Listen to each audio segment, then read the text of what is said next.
Okay, number 2 is James Green's stock-ish rebuild with a flat tappet.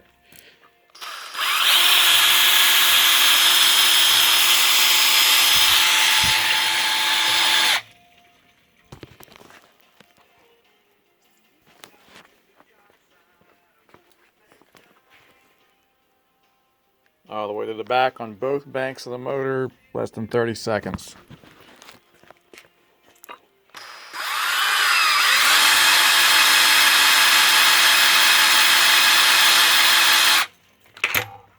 More priming once the valve covers are installed because it's already making a mess.